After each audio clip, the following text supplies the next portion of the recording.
কাঁথিতে মুখ্যমন্ত্রী শুভেন্দু অধিকারীর বাড়ির পেছনে বিদ্যুতের তার শর্ট সার্কিট হয়ে আগুন।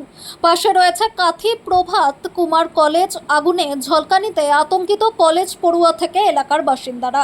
তড়িঘড়ি খবর যায় বিদ্যুৎ দপ্তরের কর্মীরা এসে পরিস্থিতি নিয়ন্ত্রণে আনে।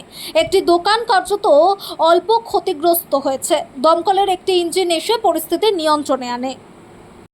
না, এটা আমার বাড়ির পাশে বলেই নয়, এটা যে কোনো সময় ইলেকট্রিক্যাল বিষয়, তার কোনো ফল্ট হতে পারে। তো যেটা খোঁজ নিয়ে দেখলাম, ওই যে কেবল যেগুলো লাগানো হয়েছে 11,000-এর যে কেবল, তাতে ওভার হিটিং এর কথা বলছেন, মানে অতিরিক্ত লোড পড়লে যা হয়। এটা একটা সমস্যা হচ্ছে, কারণ পাখা বা এসি অত্যধিক এখন চলছে, গরমও অতিরিক্ত আছে, সেটা একটা কারণ হতে পারে লোডের বিষয়।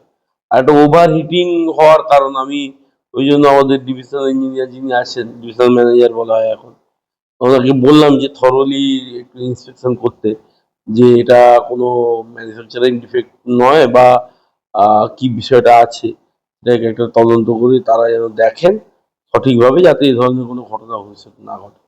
আপনার কি মনে হয় যে যে প্রোডাক্টগুলি ব্যবহার করা হয়েছে, যে জিনিসপত্র ব্যবহার করা হয়েছে, তারা মান ঠিক রয়েছে? একটু অনেকদিন আগে হয়েছে এটা।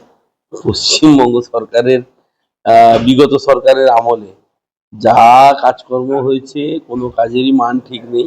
আমি এটা, মানে এটা নিয়ে এক্ষুনি কোনো মন্তব্য করছি না, কিন্তু এটা গুণগত মান কি আছে না আছে, এটা খতিয়ে দেখা দরকার আছে।